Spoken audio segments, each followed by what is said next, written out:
este año tenemos que sacarlo adelante de todas las formas y seguir trabajando por nuestros trabajadores, nuestras empresas. Así que los invito a eso, a estar más unidos que nunca y que cuenten con nosotros y cómo podemos ayudarlos, es la frase que nos hemos puesto en la camiseta, y cuéntenos y llámenos y consúltenos porque estamos presentes con ustedes para cualquier inquietud que puedan tener en el área de recursos humanos, prevención de riesgos, tecnología, etcétera, para poder estar al tanto de esto. Hoy día nos acompaña don Luis Parada y don Ignacio Gavir, abogados socios de DLA Piper Chile, con una vasta experiencia en lo que se refiere a legislación laboral. Nos van a dar una charla muy interesante, una mirada al panorama laboral 2021, revisión y proyección. Pero no nos vamos a quedar solamente ahí. Durante el año, durante este primer semestre, tendremos otras charlas. En el mes de abril, la ley de extranjería, teletrabajo y negociación colectiva respectivamente, abril, mayo y junio. Así que los quiero dejar invitados y quiero repetirles de nuevo que cuenten con nosotros porque estamos para ayudarlos, estamos para servir y estamos para que podamos salir adelante de esta pandemia que también se ha presentado con muchas oportunidades y tenemos que sacar lo positivo de ella. Así que con mucho gusto hagan las preguntas a través del chat, las vamos a resumir al final de esta para poder hacérselas a los abogados expertos y sin más los dejo con don Luis y con don Ignacio. Que tengan un excelente día y vamos. Gracias, buenos días a todos. Qué bueno verlos.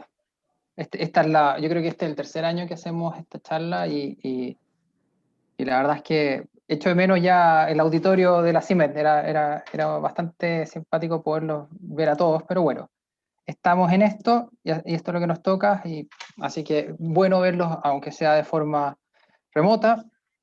Yo soy Luis Parada y me acompaña también Ignacio Abogavir, ambos somos abogados de DLA Piper Chile y queremos compartir con ustedes en el fondo qué es lo que vamos a conversar hoy día. Básicamente vamos a conversar tanto de lo que pasó en el 2020 como lo que se espera ahora en el 2021. Por eso pusimos la imagen del dios Jano, que si bien es cierto era un dios romano de la guerra, pero también tenía esta mirada que iba hacia el futuro y hacia el pasado. Y eso es lo que vamos a hacer hoy día. Hoy día vamos a revisar la situación, o sea, en el fondo, qué es lo que pasó en el 2020 que sea relevante. No es nuestra idea hacer historia legal con ustedes, sino que en el fondo vamos a ir comentando tanto los cambios legales, ¿cierto? En qué es lo que están hoy día, ¿eh? Cambios que, por ejemplo, en ley de protección de empleo, ¿en qué es lo que estamos hoy día? ¿Qué es lo que es relevante para ustedes saber que sea aplicable? ¿Cierto? No vamos a ver teletrabajo porque ya lo vimos hasta la saciedad el año pasado, pero sí vamos a comentarles los últimos dictámenes sobre ley de teletrabajo que pueden ser también importantes que ustedes los conozcan. Alguna jurisprudencia judicial y finalmente vamos a entrar un tema someramente en el cual nosotros hemos tenido por lo menos muchísimo trabajo en el último tiempo que tiene que ver con todo lo que es vacuna y trabajo. Entonces, sin más preámbulos, vamos a partir y vamos a empezar a conversar sobre cambios legales que son importantes, como les decía, para ustedes tener en consideración. Buenos días, yo soy Ignacio Gavir. Gracias por subirme el pelo, pero yo soy asociado del área laboral de DLA, el socio de Luis. Pero bueno, un gusto a todos, un gusto por estar con todos ustedes. Y en fondo, en primer lugar, queremos enfocarnos en el tema de la ley de protección al empleo. Como bien dijo Luis, la idea no es latear con cada uno de los millones de cambios legales que han habido, porque en el fondo es muy tedioso, pero es explicar en qué está y qué ha ido pasando en términos bien someros.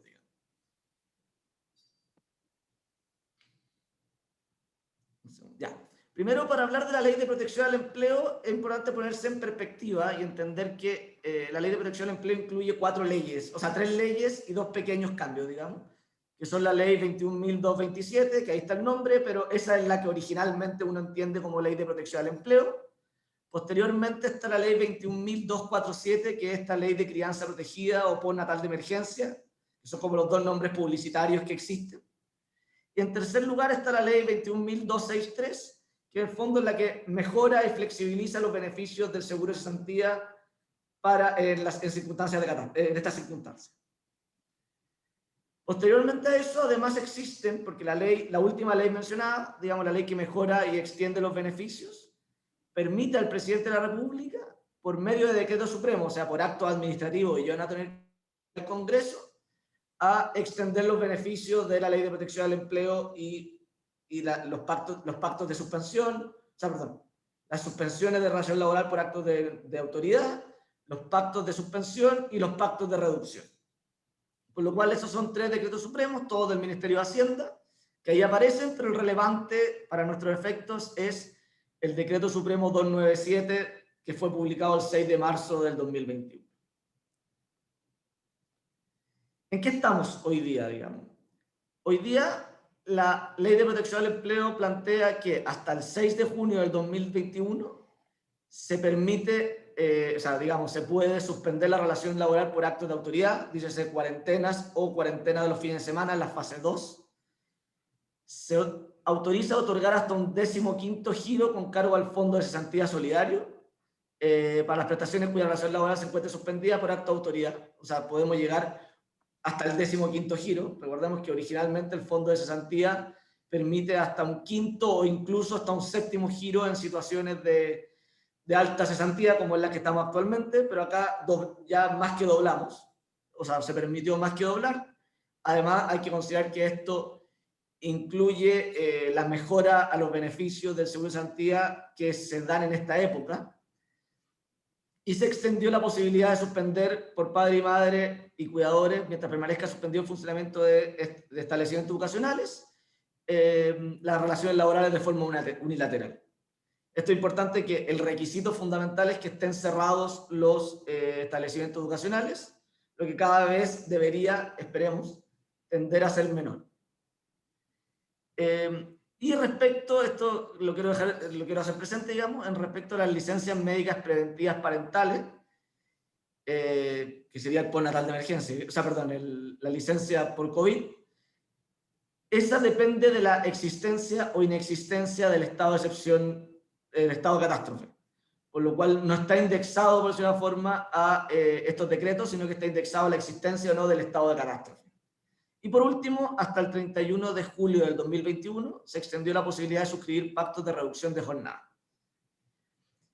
Sobre lo mismo, creemos que es importante tener claro que, en el fondo, esto es la situación actual, por lo cual, en el fondo, las fechas clave en este minuto son hasta el 6 de junio del 2021 respecto a las suspensiones, y hasta el 31 de julio del 2021 respecto a los pactos de reducción. Eso no quita, como señalamos antes, digamos, que el presidente de la República, por medio de decreto supremo, tiene nuevos plazos que podría o no ocupar.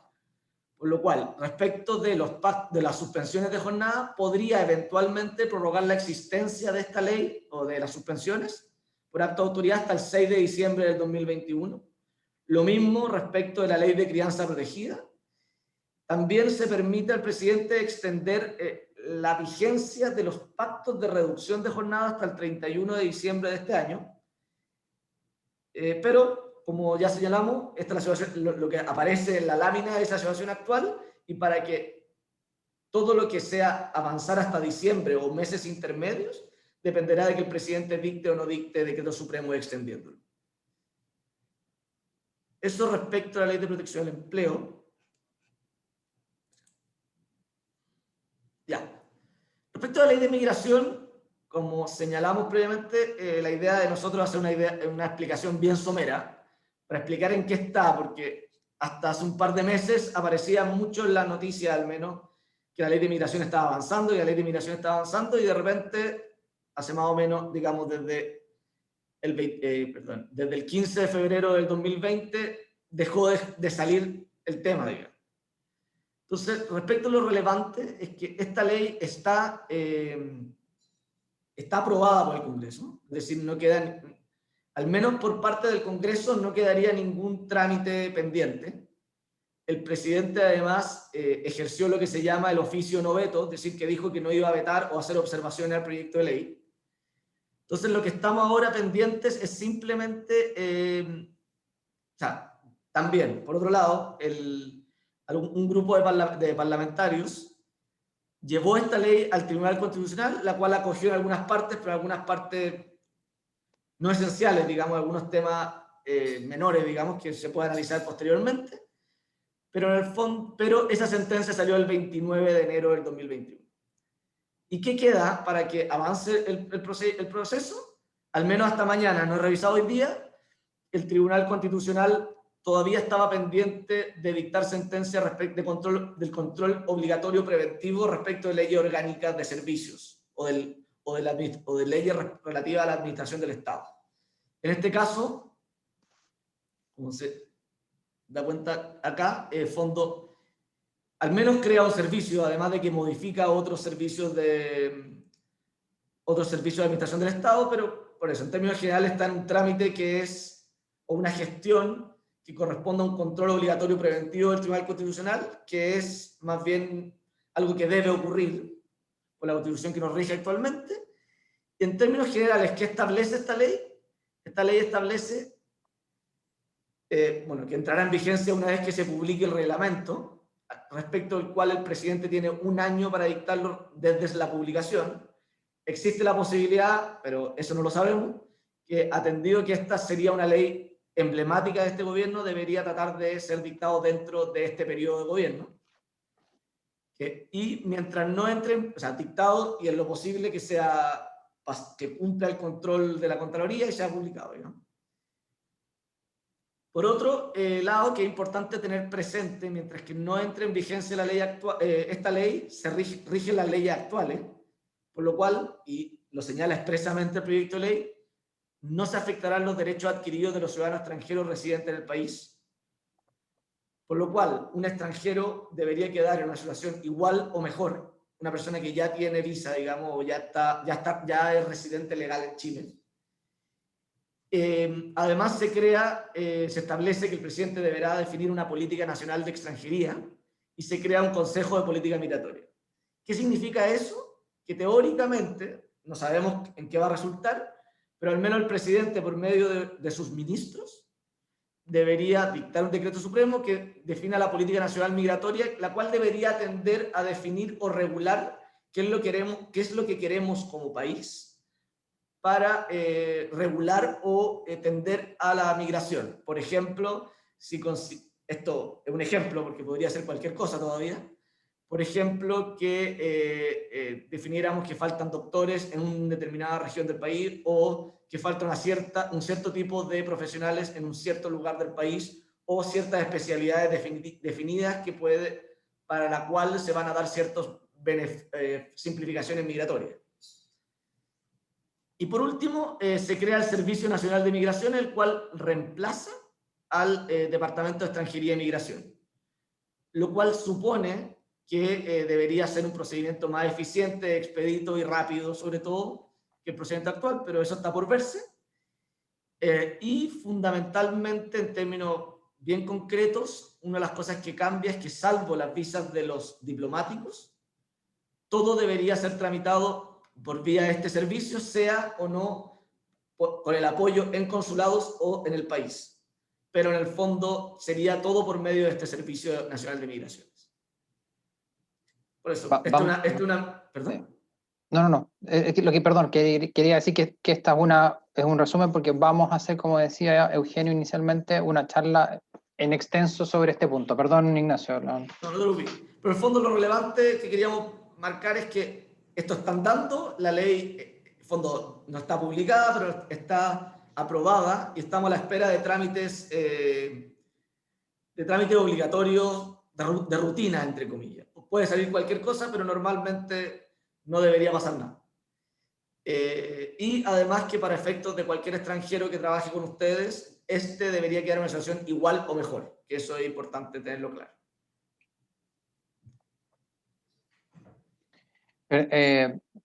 Nuevamente, perdón, Ignacio, la interrupción. Estoy como caballo en clave.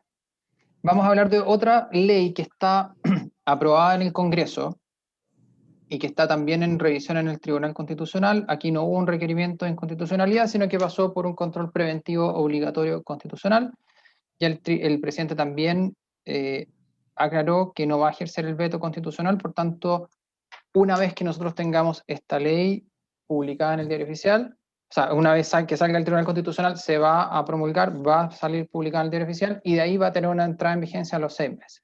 Ahora, ¿qué es lo que vamos a ver? La ley de modernización de la Dirección del Trabajo. Uno dice, bueno, ¿por qué? Bueno, la Dirección del Trabajo es importante conocerla, evidentemente porque es nuestra contraparte, ¿cierto? Es nuestra contraparte del día a día, es quien nos fiscaliza y por tanto es importante que nosotros sepamos. Pero, si bien es cierto, nosotros hay cambios bien importantes en materia sustancial del Código del Trabajo, también en la forma de relacionarse con los administrados, con nosotros.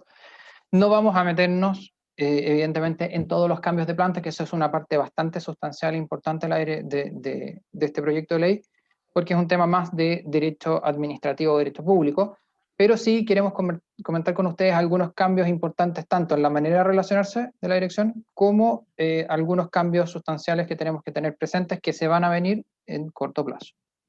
El primero, que es bien importante, es que vamos a tener una obligación de registro en un sitio web de la Dirección del Trabajo, de los contratos de trabajo, también dice de las terminaciones, por tanto estamos con los despidos, renuncias, mutuo acuerdo y muerte del trabajador.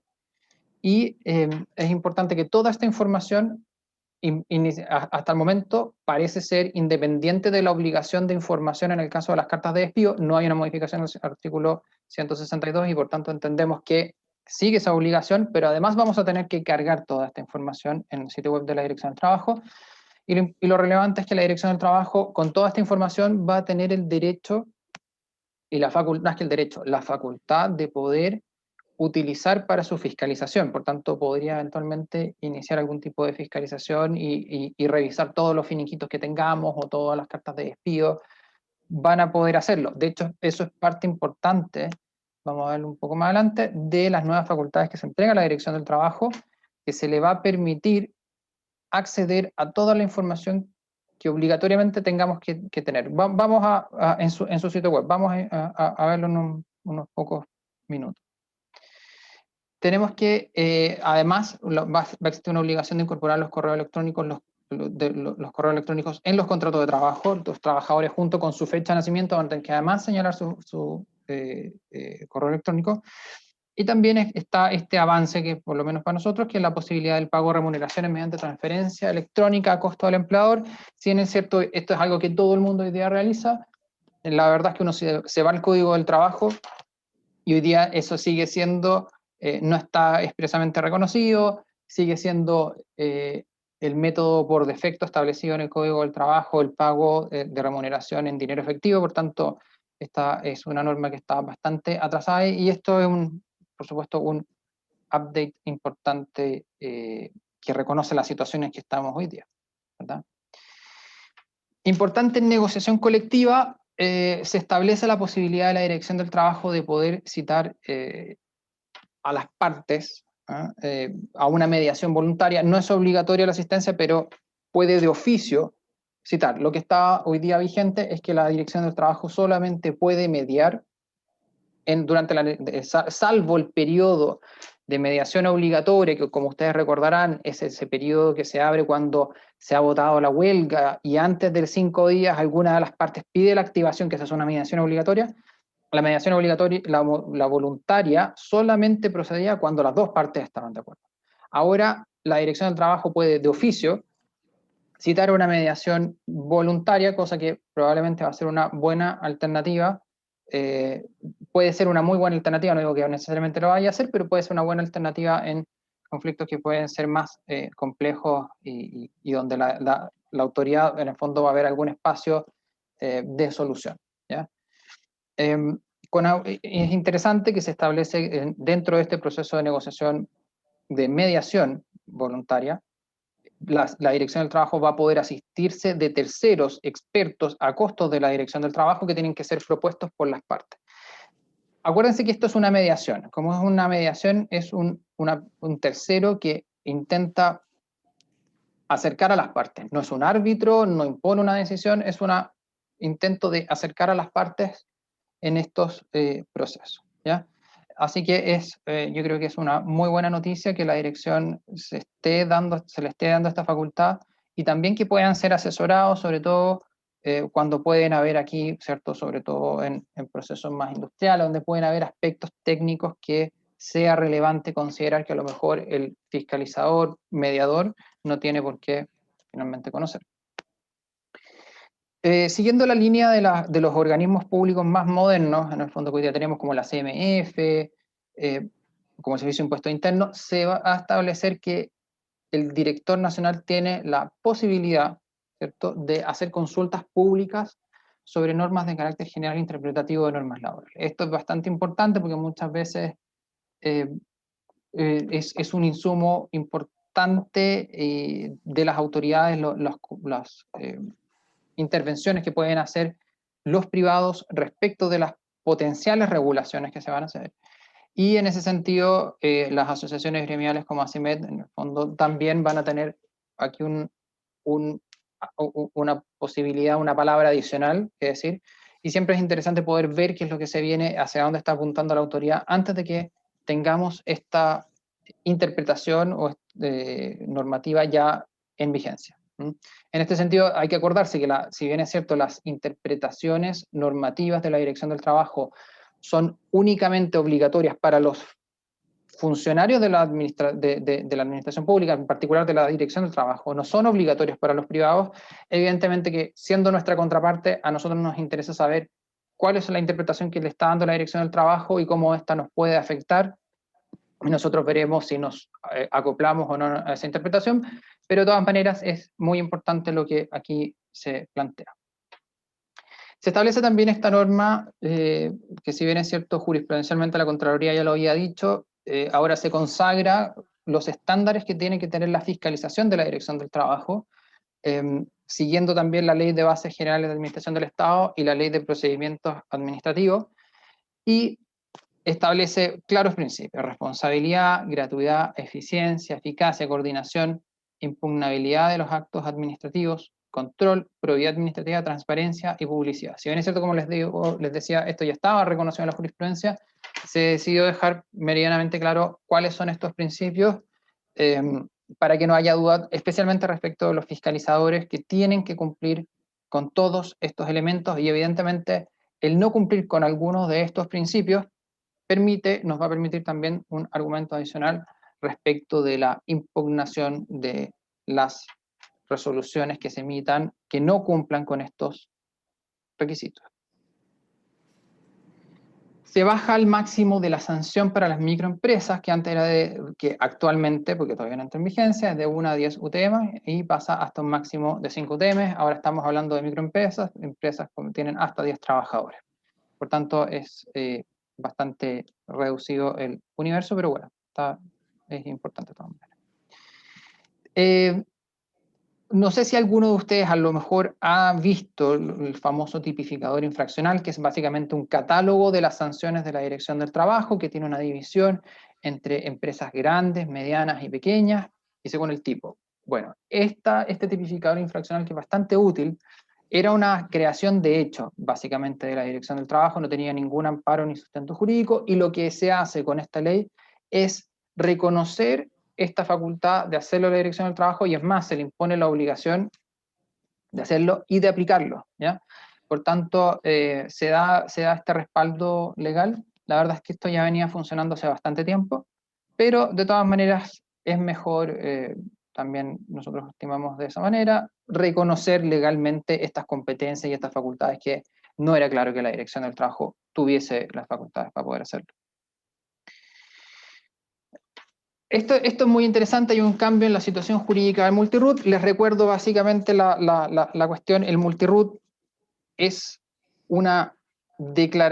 se produce cuando hay una declaración judicial que considera que varias empresas, o varias personas jurídicas, ¿cierto?, forman un solo empleador para todos los efectos laborales y previsionales, ¿ya? Y hay multiroot que puede ser de buena fe o de mala fe. O sea, la ley reconoce que efectivamente pueden existir multiroots, ¿cierto?, porque hay una dirección laboral común, hay servicios complementarios, y esa fue la forma en que se organizó la compañía, y que nunca ha habido un ánimo de engañar ni de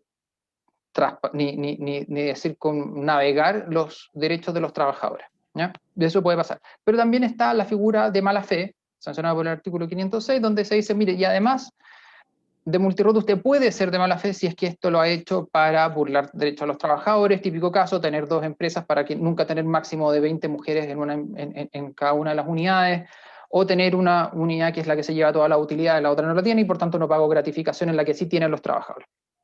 Un típico caso de multirroot de mala fe.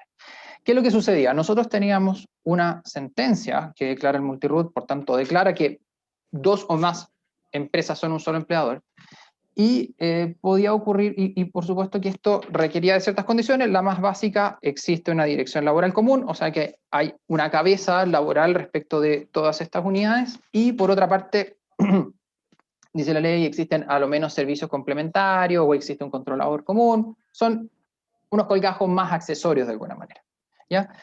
¿Qué es lo que pasaba? Una vez declarado el multirroot, pudiese ser o pudiese ocurrir que yo necesito vender una empresa, por ejemplo, una unidad, pero no existía una forma de sacarme esta sentencia de multirroot, y por tanto yo podía transferir la personalidad jurídica, transfiero los activos, etcétera, pero de alguna manera me quedaba vinculado a todo el otro grupo que se había declarado multirroot, cosa que evidentemente es un defecto de la ley, no tendría por qué pasar. Bueno, ¿qué es lo que hace en esta ley de modernización de la Dirección del Trabajo? Se aclara esta situación, se modifica el artículo 3º, y que es lo que se dice, que si hay un cambio sustancial en las condiciones de base para la declaración de unidad económica o multirroot, puede requerirse el cambio ante tribunales, ¿ya? El elemento básico en esto es la inexistencia de una dirección laboral común, ¿ya? Dejamos de tener una gerencia laboral que opera para todos, sino que ahora esto cambió. El caso más típico, por supuesto, es cuando yo vendo una empresa que dejo de operar. Dice la ley que va a decir que tienen que haber transcurrido al menos 2 años desde que la sentencia que lo declaró esté firme y ejecutoria, o sea que no existe ningún otro recurso, ¿ya? Pero puede pedirse anticipado si es que yo ya vendí mi empresa o una unidad y no existe un controlador común. O sea, podría venderlo a los 6 meses y eso pasa. A nosotros nos pasó con un cliente internacional bastante grande que tenía un multirroot, fue declarado, y la verdad es que, claro, eso produjo un enlentecimiento para la venta de acciones dentro del mismo, de un socio con el que ya tenía operaciones, pero pararon por lo mismo hasta no aclarar, así que esto, por ejemplo, va a servirles. ¿Cómo se hace esto? Se hace una solicitud a un tribunal laboral, y es posible que se opongan tanto los trabajadores que hayan sido parte del juicio que dio origen al multirroot, o los sindicatos, dice la ley, existentes y vigentes de cualquiera de las empresas del multirroot. Existente y vigente quiere decir que no solamente sean existentes, sino que además que deben tener una vigencia, tienen que tener la vigencia ante la autoridad administrativa. Así lo entendemos por lo menos, que es básicamente tener registrado a la directiva en funcionamiento, ¿ya? Va a quedar pendiente probablemente aclarar si han sido parte del juicio. Podría interpretarse perfectamente que han sido todos los trabajadores de las empresas declaradas multirroot, o solamente si son aquellos que aparecen en la demanda, que es un punto que va a quedar por aclarar. Esto se tramita a través de un juicio breve y sumario, que es un procedimiento monitorio, que ustedes probablemente ya lo han visto en despidos de baja cuantía, que es una sola audiencia donde se procesa toda esta información, donde se contesta la demanda, donde se recibe la causa prueba, donde se falla. Bueno, el plazo con 4 días. Si la sentencia se acoge, indica las medidas concretas para materializar el cambio en la situación legal de las empresas de multirroot. Así que eso es en cuanto a la novedad que va a traer esta ley en materia de multirroot. Pero hay más novedades.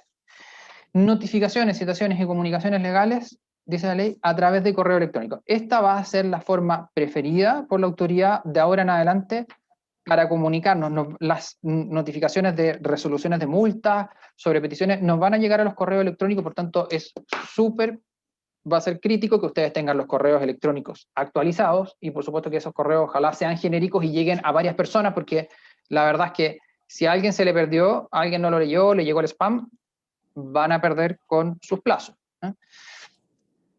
Obliga esta ley a que se registren correos electrónicos por la empresa de los sindicatos. Solamente hay normas residuales para aquellas personas o empresas que no tienen correos electrónicos, donde van a poder recibir notificaciones por carta certificada, pero la regla general es que van a tener que tener correos electrónicos registrados, ¿ya? Evidentemente, este correo se considera vigente mientras no se informe un cambio, y legalmente se va a entender practicada la notificación al tercer día hábil siguiente desde el envío, por tanto, por la Dirección del Trabajo. Tal como está redactado, nosotros entendemos que es una presunción legal. ¿Qué significa esto? Que yo eventualmente, en una controversia, en un juicio, podré acreditar no haberlo recibido. Probablemente voy a necesitar un peritaje o voy a necesitar un informe de parte del servidor, el proveedor de internet, diciendo efectivamente este señor no recibió, en tales fechas no ha recibido un correo electrónico, ¿ya? Pero requiere prueba. La presunción es que sí se recibió y cuando, al tercer día desde que fue enviado por la Dirección del Trabajo. Más o menos hoy día, si ustedes se acuerdan, hoy día lo que dice el Código del Trabajo es que las cartas certificadas se entienden notificadas al sexto día desde que se reciben en la oficina de correos. Bueno, aquí es lo mismo, pero desde que sale desde el servidor de la Dirección del Trabajo. Como les decía, hay otra forma de notificación, pero para aquellos que no tienen correo electrónico, ¿ya? Esto es bien importante y es bastante bueno, los plazos para reclamar y solicitar rebaja administrativa, o sea, el plazo de 30 días para reclamar o de 15 días para solicitar la rebaja al 50% u otro porcentaje, ¿cierto? Se aclaró que son días hábiles administrativos. ¿Qué significa esto? Significa esto que son días hábiles, pero además se rigen por la Ley de Procedimiento Administrativo, que solamente toma en consideración de lunes a viernes, excluidos los festivos, porque los días hábiles judiciales incluyen los sábados, ¿ya? Entonces, estamos claros, ahora son básicamente a todos con esto se nos amplía el plazo. Esto es bien importante. La Dirección del Trabajo va a tener la posibilidad de acceder a toda la información laboral y de seguridad social, dice que consta en su sitio electrónico. Uno dice, bueno, ¿qué información consta en su sitio electrónico? Actualmente tenemos probablemente algunos registros menores, ¿ya? Pero lo que establece esta ley es que se va a dictar un reglamento por parte del Ministerio del Trabajo que va a tener que establecer toda la documentación laboral obligatoria que tiene que registrarse en el sitio web de la Dirección del Trabajo. O sea, hoy día es muy probable que tan pronto salga esta ley, en los siguientes meses veamos este reglamento y nos obliguen a cargar información, y esa información la Dirección del Trabajo la va a poder utilizar para acceder y fiscalizar. Ese es un punto que eventualmente tenemos que ver qué es lo que va a decir qué es lo que va a decir el Tribunal Constitucional. No está claro que el Tribunal vaya a...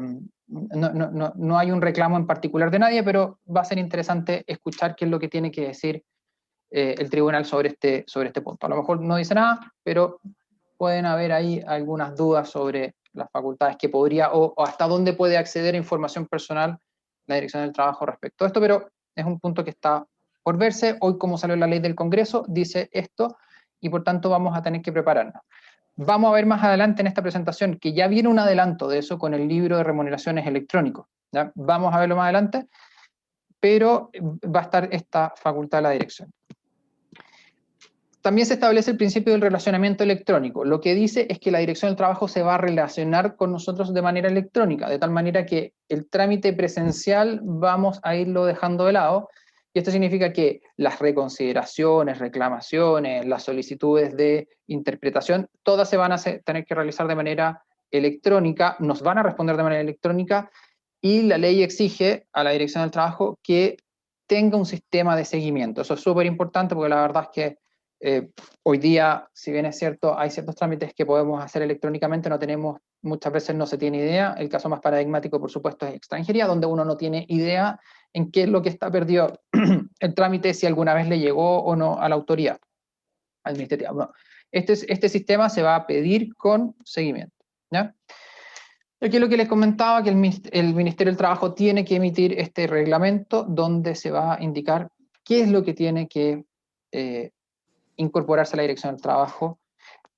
Hay una norma, en ese mismo artículo, hay una norma que da la impresión de que fueran a simplificar el procedimiento de centralización de documentación, porque dice que previa noticia, una vez que ya yo cargué todo, previa noticia a la Dirección del Trabajo, yo puedo centralizar. Sin embargo, eso no están adaptados los artículos sobre centralización al inicio del Código del Trabajo, así que yo creo que vamos a tener que esperar a una interpretación de parte de la Dirección del Trabajo sobre ese punto.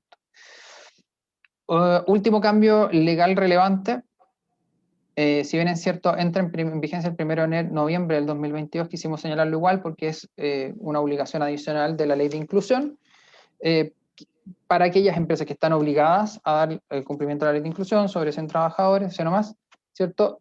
Se va a exigir que a lo menos un trabajador cuente con competencias y conocimientos para fomentar acciones de inclusión, y esto tiene que estar certificado por vía Sistema Nacional de Competencias Laborales. O sea, vamos a tener que tener gente preparada y vamos a tener que mandar a personas a cursos para poder hacer, ¿ya?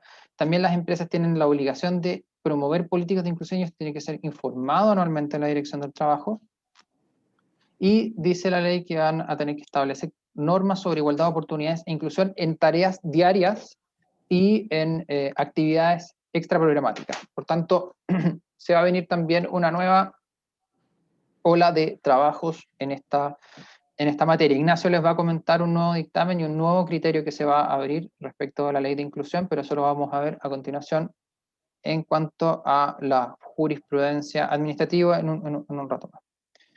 Ahora vamos, esos son los cambios legales que creemos que son más relevantes que han ocurrido hasta el momento. Insisto, hay otros cambios que son muy relevantes, teletrabajo, pero que no los decidimos no verlos, o el cambio, ¿cierto? El cambio del trabajo de menores, porque en general, si bien es cierto, son sustanciales, son relevantes, no es probablemente el mayor interés de ustedes o no el mayor interés de ustedes.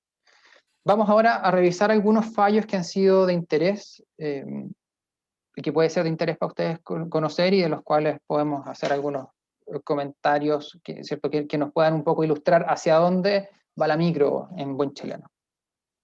Ignacio, te dejo. Ahí. Ya. El primer fallo es de la... el primer fallo es en el caso Ávila con BOM, S.A., que es en la causa 98-2020 de la Corte de Apelaciones de Arica. En primer lugar, es dejar en claro que este es un fallo aislado, digamos, que es un caso particular. Perdón. Me pasaste, ¿no? Sorry. Ahí, ya. En un caso particular, pero en el fondo pone en entredicho digamos, el finiquito laboral electrónico de la plataforma de la ET. Pero lo que es interesante de este fallo es que, si bien señala que no libera las acciones, digamos que, ya que, primero, da una opinión en el sentido de que la reserva de derechos es de carácter irrenunciable y, por tanto, cuando no hay la posibilidad de interponer reserva de derechos, que sería casi un derecho fundamental del trabajador, lo cual es discutible, elimina el poder liberatorio del finiquito. Pero lo interesante, a mi modo de ver, es que además de lo primero, en segundo lugar, no ponen en entredicho la posibilidad de la ET de crear los finiquitos electrónicos. ¿Por qué? Porque centra toda su discusión en de que el finiquito tiene o no que tener la posibilidad de disponer la reserva de derechos. ¿Por qué es relevante esto? Porque, por ejemplo, primero, el finiquito electrónico es una invención administrativa de la Dirección del Trabajo, por lo cual no tiene ningún sustento legal por el momento. De hecho, existe un proyecto de ley para darle fuerza legal al finiquito electrónico, el cual una vez que fue en la aprobación de la Cámara de Diputados, se entrampó porque se estableció, al menos en la Cámara de Diputados, que cualquier finiquito electrónico se entiende que hay una reserva total de derechos, con lo cual, en el fondo, pierde su sentido disponer un finiquito electrónico. Pero respecto de esta sentencia, lo que a mí me parece más interesante, o nosotros digamos, es que al menos la invalidación de la capacidad liberatoria de las acciones del finiquito se centró en si existe o no reserva de derechos y no en la autoridad que digamos, en el documento mismo. Es decir, como ha anunciado la directora del Trabajo en la última semana, si el finiquito, bajo la lógica de esta sentencia, mantengo una sentencia aislada, digamos, dentro de las sentencias de nuestras cortes, si el finiquito electrónico de la Corte, de la Dirección del Trabajo, tuviese la posibilidad de reservar derechos bajo esta lógica, tendría poder liberatorio. Eso, a nuestro modo de ver, es interesante, al menos desde la lógica de la Corte de Apelaciones de Arica. Sobre este caso se encuentra terminado, digamos, no se interpuso ningún recurso contra la Corte Suprema, así que al menos la opinión de la Corte de Apelaciones de Arica en esta materia está asentada por el momento.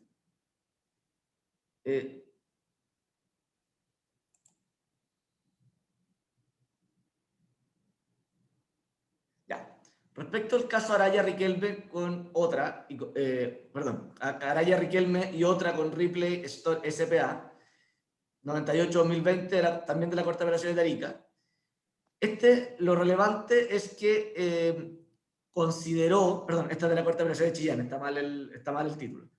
Pero lo relevante es que la Corte de Apelaciones de Chillán consideró que la Ley 21.227, respecto de la suspensión temporal de los contratos de trabajo, solamente incluiría los contratos individuales de trabajo y no los contratos colectivos, las prestaciones derivadas de los contratos colectivos.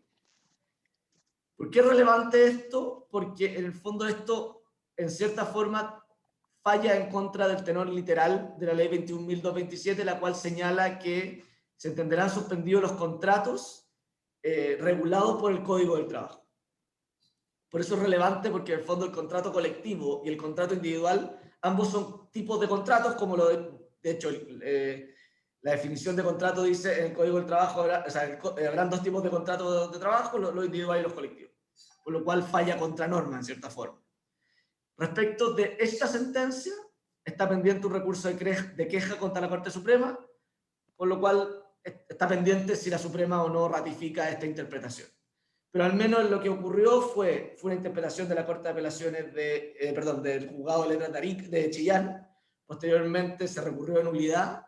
Las dos partes recurrieron de nulidad, y respecto de lo que alegó el empleador, en este caso Ripley Store, Ripley alegó que había una mala interpretación de norma, lo cual la Corte de Apelaciones señaló que no, que a ellos les parecía correcta la interpretación del Juzgado de Letras del Trabajo de Chillán. Perdón, voy a volver un segundo sobre ese caso. Esto refuerza el llamado a que lo mejor que uno puede tener con los sindicatos son buenas relaciones. Es un tiempo bien invertido. ¿Qué es lo que pasa? En estos casos nosotros nos pasó bastante el año pasado y probablemente vamos a tener que hacer ahora. Uno puede celebrar convenios colectivos donde deje sin efecto, por ejemplo, un reajuste o suspenda algún pago, y evidentemente esto solamente se puede hacer en la medida, como dice Ignacio, si bien es cierto el tenor literal de la Ley 21.227 habla de la suspensión de los contratos, la verdad es que la forma de hacerlo sin riesgos es contar con el consentimiento del sindicato, y para eso lo único que vale es la confianza mutua que se puedan tener entre las partes, y eso es trabajo y pega de mucho tiempo, y hay que hacerla. Entonces, si se llegan a ver en esa situación donde estén con un acto de autoridad que les impida el funcionamiento y tengan que hacer la suspensión o aplazamiento de algún beneficio en un contrato o un convenio colectivo, la sugerencia es: siéntense a conversar con el sindicato, no se confíen, porque ya tenemos una jurisprudencia en contrario, y no hay nada mejor que tener esa claridad y esa certeza que va a tener un acuerdo escrito con el sindicato.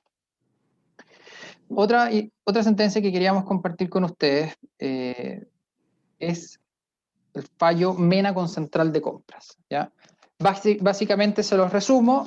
Este era un caso donde se pedían se demandó por varios conceptos, entre otros semana corrida. ¿Y qué es lo que se dijo? Oiga, a mí me deben 14 meses de semana corrida, y la empresa decía, no, yo le empecé a pagar cuando su remuneración variable cumplió las condiciones, ¿ya? Y producto de esto, por supuesto, se pedía la nulidad del despido. Tribunal de instancia, que es el Tribunal Juzgado de Letras del Trabajo de Santiago, primero, si no me equivoco, dijo, no, mire, sabe que efectivamente si usted tenía que pagar, no hizo la retención que legalmente correspondía, por tanto, el despido es nulo, ¿ya? Porque usted no enteró o pagó las cotizaciones previsionales de esa remuneración. Recurrieron de nulidad. La Corte de Apelaciones de Santiago lo que dijo, a ver, aquí hay que hacer una distinción. A mí, un criterio que me parece razonable, hay que hacer una distinción.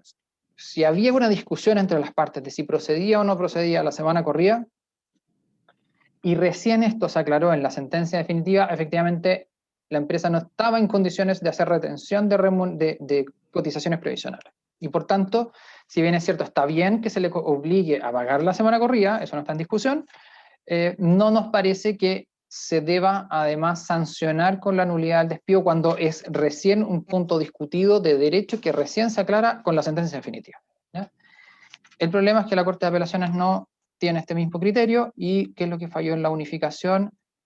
Dijo, mire, volvemos a la antigua discusión, por lo menos entre nosotros los abogados, si este tipo de sentencias son declarativas o constitutivas de derecho, ¿ya? Por ejemplo, cuando yo pido una concesión minera, me constituyen un derecho porque antes no tenía nada y una sentencia me dice, sí, usted ahora, desde hoy, es dueño de esta concesión minera, ¿ya? Esa es una sentencia constitutiva. Aquí lo que la Corte dice, no, estas son sentencias declarativas. Usted tenía que pagar semana corrida desde el momento que empezó a pagar remuneración variable de vengo diario. Si no lo hizo, independiente que lo declare una sentencia posteriormente, la obligación existía, ¿no? Antes de la sentencia, y si usted no lo hizo, bueno, tiene que no solamente pagar la semana corrida, sino que se genera la sanción de nulidad del despido. Entonces, esto es bien importante porque, de nuevo, si ustedes tienen dudas sobre esos temas, es importante clarificar y ver si efectivamente se cumplen las condiciones o no de devengo de semana corrida, y ver cómo se arregla en el futuro. Nosotros hemos tenido varios casos con clientes en que hemos arreglado, en algunos casos se ha reconocido, en otros lo que hemos hecho, hemos llegado a acuerdos con los sindicatos de un pago único y hacernos un poco los lesos hacia el futuro. No hay una forma mágica, pero en el fondo hay que tenerlo presente porque no solamente se nos genera la contingencia de el pago de la semana corrida propiamente tal, sino que también está esta contingencia que, existiendo la obligación pendiente no habiéndose declarado prescrita, podemos tener, en el caso que ustedes necesiten terminar trabajadores, pueden tener esta circunstancia de nulidad del despido o este alegato de nulidad del despido por semana corrida, ¿ya? Don Ignacio, le devuelvo la pelota con el siguiente tema. Respecto a las medidas administrativas, que en fondo, que esto va en línea,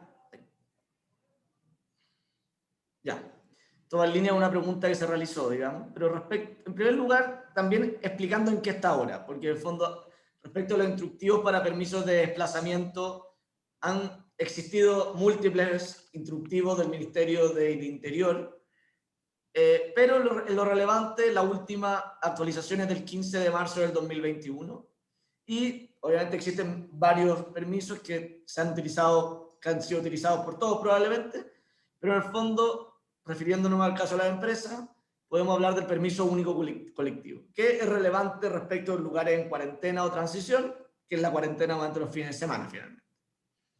El término relevante debe ser solicitado por una empresa o la institución, es decir, la carga de pedirlo es de la empresa, y esto debe ser realizado en la comisaría virtual, digamos. ¿Y para quiénes? Se refiere a trabajadores imprescindibles y cuya función sea crítica para la realización de la actividad propia del giro de la empresa e institución. Instituciones, por ejemplo, CONAF, digamos, pero para instituciones imprescindibles.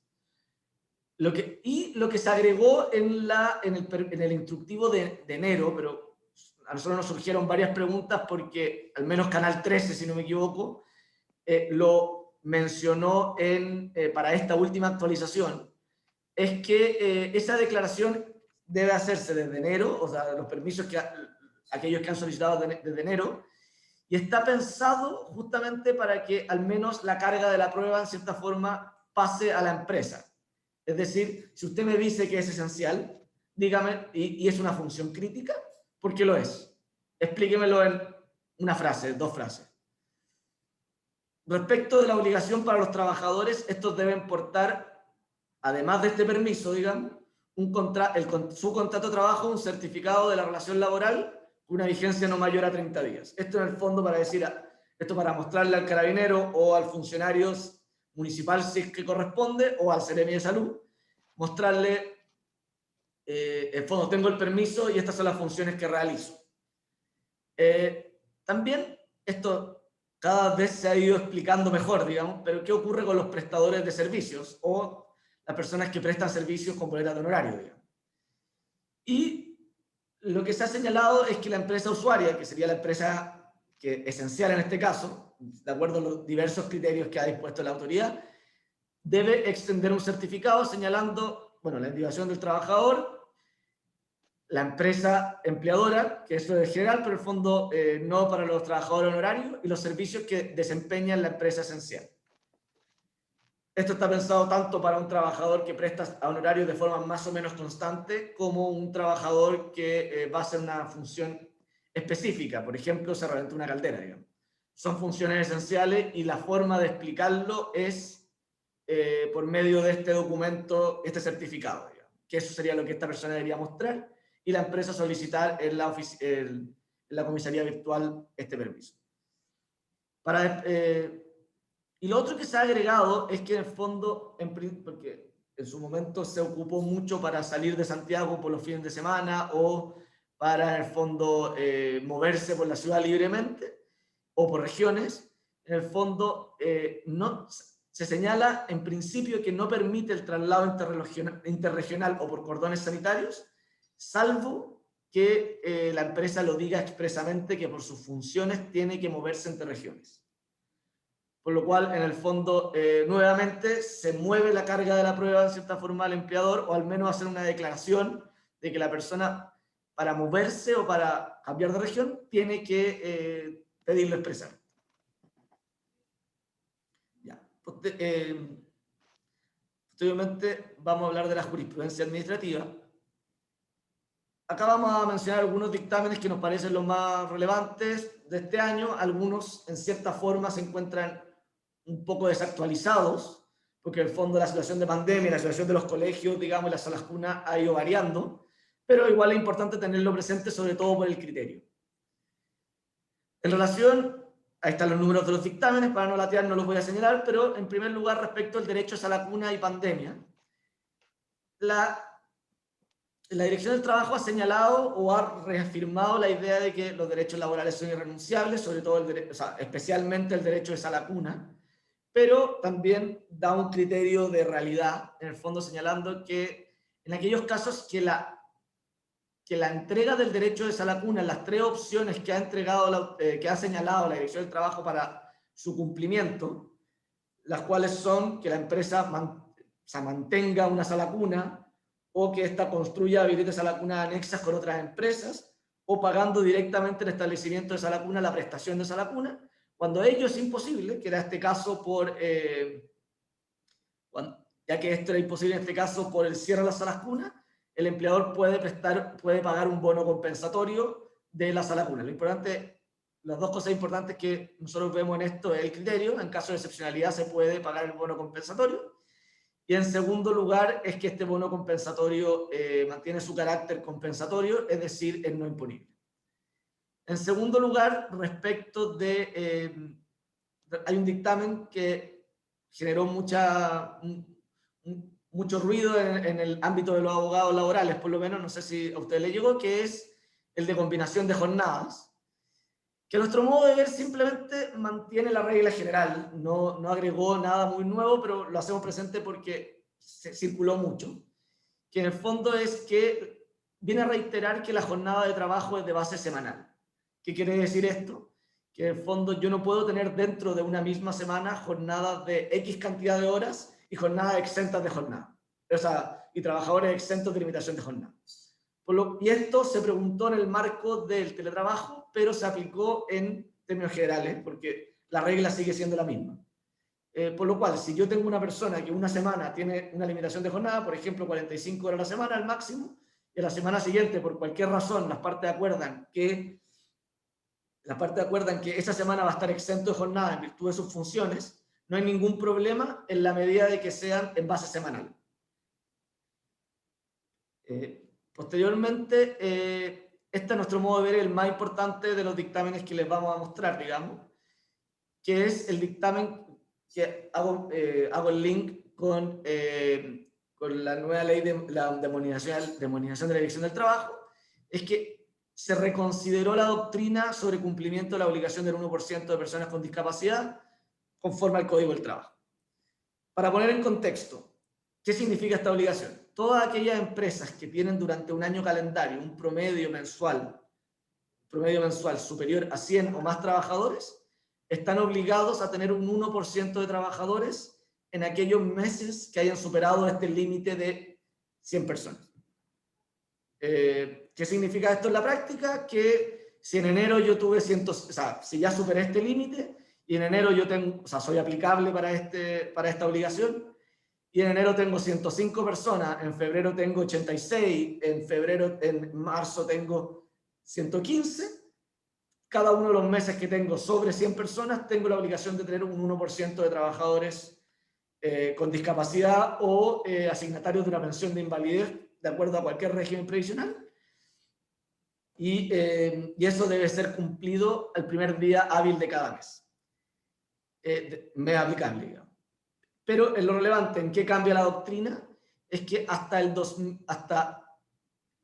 un desfase, porque esta nueva doctrina empieza a correr a partir del año 2022, por lo cual la doctrina antigua corre también para este año, es la vigente, lo cual señala que aquellas empresas aplicables para esta obligación de 1% de personas con discapacidad o sujetas a una pensión de invalidez, se verificará el año calendario anterior a la declaración de enero que tiene que hacer todas las empresas que están en esta situación.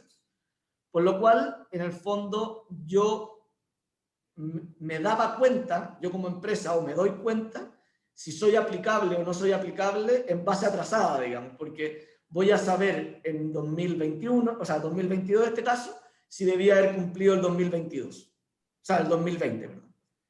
Lo cual, en el fondo, genera muchos problemas prácticos, porque, sobre todo de cómo cumplo, porque la lógica de la ley no es cumplir de la forma alternativa, sino que la idea de la ley es justamente promover el trabajo de las personas con discapacidad o asignatarias de una pensión de invalidez. Entonces, ¿cómo cambia el criterio a partir del 2022? El criterio cambia en el sentido de que una vez que yo determino la base de trabajadores que me corresponderá para cada mes, o sea, mi 1%, para cada mes en que tengo 100 o más trabajadores, este cumplimiento va a ser el año en curso que yo hago la comunicación. Es decir, si yo determino que tengo un promedio de 105 trabajadores, durante el año 2021, eso significa que todos los meses que tenga más de 100 trabajadores, voy a tener que tener por lo menos una persona en las condiciones señaladas. Y en la práctica, significa que en los meses que tenga 100 o más trabajadores, voy a contratar durante el 2022 una persona con discapacidad o tengo que mantenerla en esa, o sea, contratada a una persona de estas características. Por lo cual, en el fondo, el cumplimiento fomenta el cumplimiento de naturaleza, digamos, de contratar este tipo de personas, digamos, las personas con esta condición. Y, en segundo lugar, da más certeza porque yo voy a saber cuál es mi obligación y voy a saber cómo puedo o debo cumplirla. Por otro lado, el mismo dictamen, que es importante tenerlo claro, es que aclara que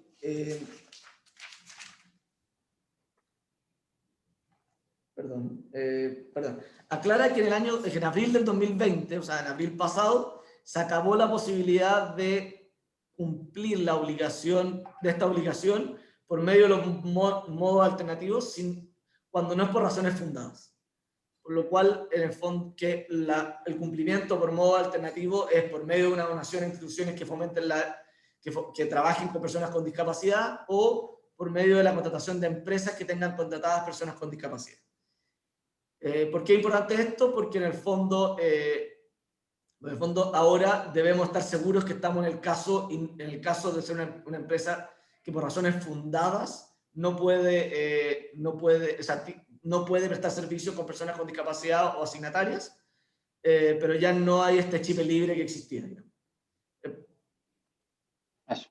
En honor al tiempo, vamos a acelerar un poco. Quiero hablarles rápidamente del libro electrónico de remuneraciones. Como ustedes saben, hoy día las empresas tienen que tener libro electrónico, o sea, un libro de remuneraciones que es físico, en papel, ¿cierto? Y es importante porque si solamente las es un libro, solamente las remuneraciones que están en ese libro son aquellas que se consideran un gasto aceptado de la compañía, ¿cierto? ¿Qué pasó? El 9 de marzo de este año, el Servicio de Impuestos dice, autoriza llevar de forma electrónica los registros, el libro de remuneraciones, ya de manera electrónica. Por tanto, la primera pregunta que nos surge es si esto es obligatorio, tal como está, nosotros lo que hemos conversado con las autoridades del Ministerio del Trabajo nos han dicho que sí es obligatorio, que ellos lo entienden como obligatorio, pero la verdad es que la redacción es a lo menos poco clara en este punto. ¿Ah? Pareciera ser que no estamos tan claros que sea obligatorio. Pero bueno, yo creo que eso es algo que se va a dilucidar dentro de muy poco. Y si no se aclara acá, sí, con la entrada en vigencia de la ley de modernización de la Dirección del Trabajo, vamos a tener claridad, porque ahí sí que va a tener 100% competencia la Dirección del Trabajo para exigir su inclusión en su sitio web. Así que si no es ahora, va a venir pronto. Ahora, en principio, pareciera ser entonces obligatorio, insisto, por lo que nos ha dicho el Ministerio del Trabajo. Ustedes ya saben en qué consiste el registro de remuneraciones, y lo que dice este dictamen del 10 de marzo de la Dirección del Trabajo, dice, mire, ¿sabe qué? Ahora vamos a establecer, dado la autorización que dio el Servicio de Impuesto Interno, ahora vamos a establecer un registro vía electrónica que va a estar en MiDT, en la plataforma, en el que usted va a entregarme la información sobre remuneraciones de sus trabajadores, de todos sus trabajadores, ¿ya? La información se envía mensualmente hasta las 24 horas del día 15 del mes siguiente en que se efectúan los pagos, ¿ya?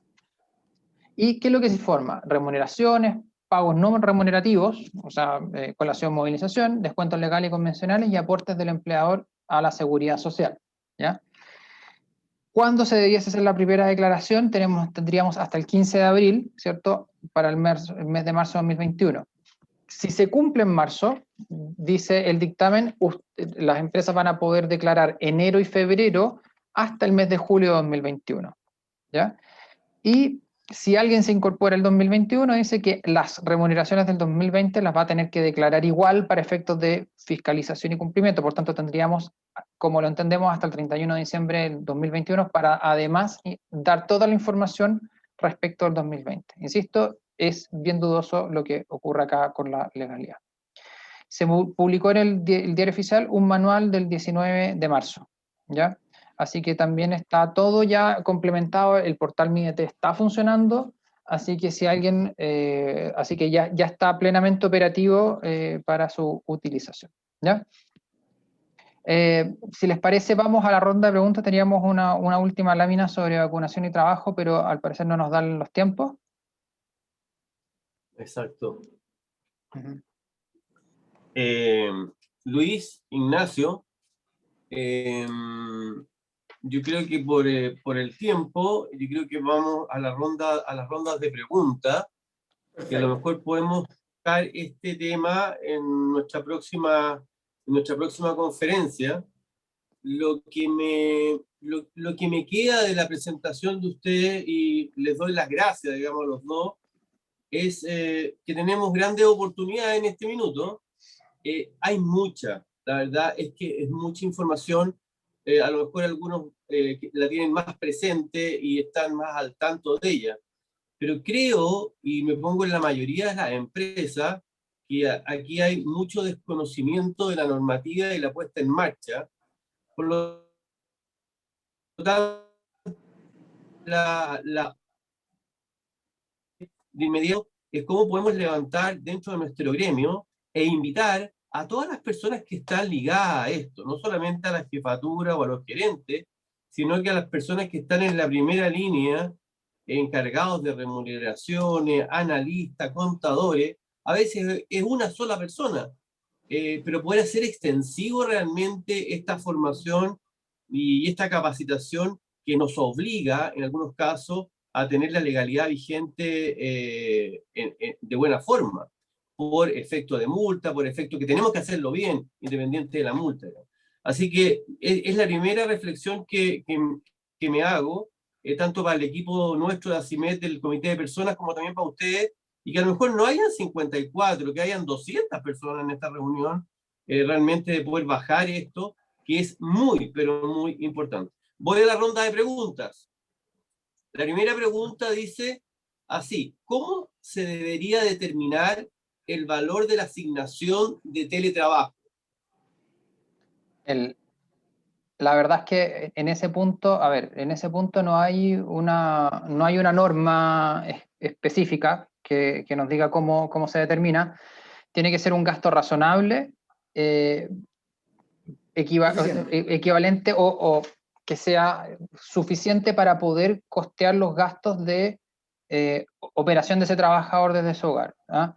Pero la verdad es que es un gasto modesto también, porque la verdad es que hay dictámenes ya que nos dicen que esto no es remuneración, ni tributan, ni cotizan, ¿ya? Pero evidentemente no debe haber una remuneración encubierta bajo esto, sino que tiene que haber un ánimo de, tiene que ser lo suficiente para poder cubrir el gasto de operación. Costo de internet, si eventualmente esto produce algún tipo de gasto adicional en cuentas de servicio, etc. Es algo que se determina caso a caso, que nos pueden evidentemente controlar. O sea, si yo tengo un aporte por teletrabajo de 500.000 pesos, evidentemente estoy haciendo un pago de remuneración encubierta y no estoy pagando cotizaciones ni estoy imponiendo, evidentemente tengo una cotización encubierta. Pero claro, nosotros tenemos clientes que van desde los 15.000 hasta los 60 o 70.000 pesos y la verdad es que no han tenido problemas y se considera razonable. ¿Ya? Correcto. Además, esto que estás nombrando tú y que tengo entendido ya en algunas empresas, la Dirección del Trabajo está fiscalizando, son todas las medidas COVID y el anexo del teletrabajo que tiene que estar al día y actualizado. No sé si nos puedes comentar algo breve de eso para que nos pongamos las pilas también con eso. No, de acuerdo, Eugenio, yo creo que tú lo dijiste. O sea, parte de las obligaciones, acuérdense, son tener, si estamos en teletrabajo, tenemos que además ir avanzando con el proceso de evaluación con ayuda de los organismos administradores de la mutualidad, ¿cierto? Y por tanto nos pueden decir, bueno, ¿y en qué es lo que está usted? Y ya implementó los métodos, ya entregó los elementos de protección personal de acuerdo a lo que haya salido en esa autoevaluación. Eso es uno. Lo otro es tener efectivamente incorporado dentro del reglamento interno normas sobre teletrabajo y por supuesto lo más importante, junto con eso es muy importante, tener claramente establecido en los contratos de trabajo el anexo sobre teletrabajo. Bien. Complementando a Luis y Eugenio, sobre este punto, lo importante que nosotros vemos que es de lo que hemos recibido varias preguntas, es tener presente de que la obligación del empleador es la misma que estuviera con especificidades, pero es la misma que estuviera en una oficina común y silvestre, digamos. ¿A qué voy? Es que, en el fondo, el principio que se llama el principio de ajenidad sigue siendo lo mismo. Entonces, la idea es que al trabajador el costo de trabajar no se le traspase, sino que el costo de trabajar sea de cargo del empleador. Entonces, en el fondo sigue la misma lógica que uno se va perdiendo porque dice, no, pues está en su casa, la silla ergonómica, ¿a quién le corresponde? En principio le correspondería al empleador. Otra cosa es que el trabajador puede, por diferentes razones, puede aceptar o querer usar elementos de su casa, lo cual justifica la existencia del bono compensatorio de teletrabajo. Pero bien, la regla general es la misma que en el trabajo presencial. Bien, Ignacio, bien. La segunda pregunta dice sobre la nueva ley de migración y extranjería, que vamos a tener una charla específica, pero preguntan ¿en qué debería afectar a un trabajador extranjero que actualmente está trabajando en nuestra empresa?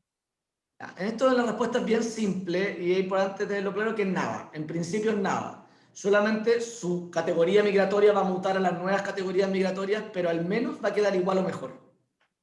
Bien.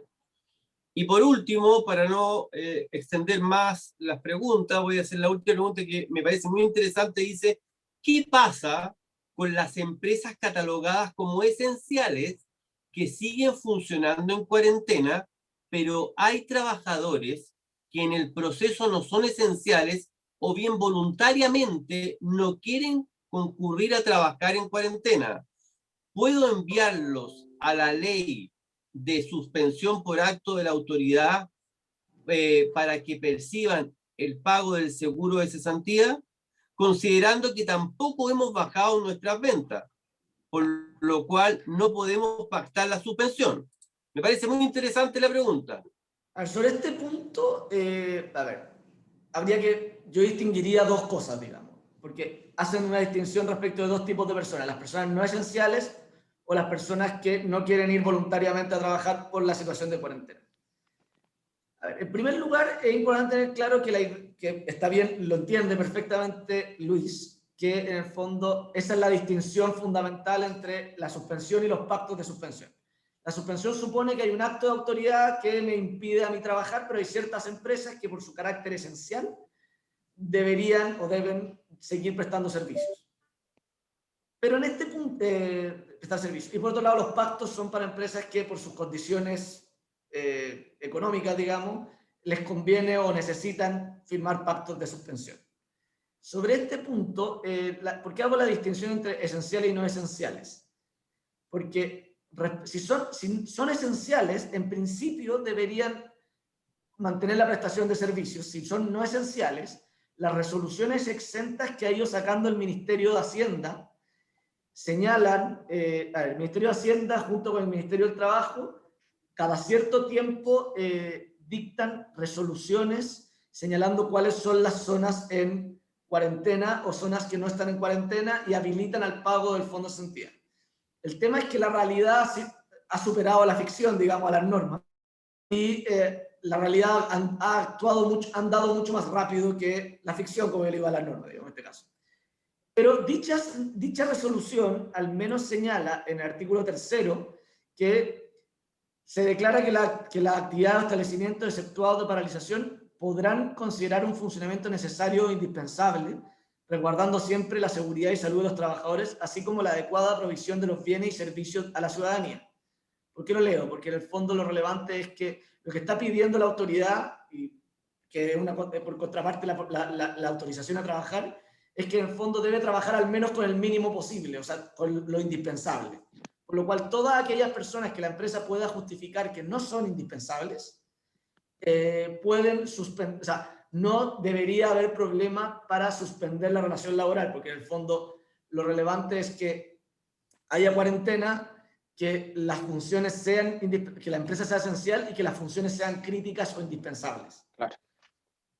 Por lo cual, en el caso de un trabajador, si ese trabajador es indispensable para el funcionamiento de la empresa, es discutible porque el fondo permite la pronta marcha de la empresa en todos los casos, digamos. Bien, bien. Oye, no me queda nada más que agradecerle a Luis y a Ignacio por la excelente presentación. Esperamos poderla tener luego en nuestro escritorio en conjunto con una encuesta que generalmente mandamos para ver el estado de satisfacción y las nuevas propuestas, nuevas inquietudes que ustedes pueden tener.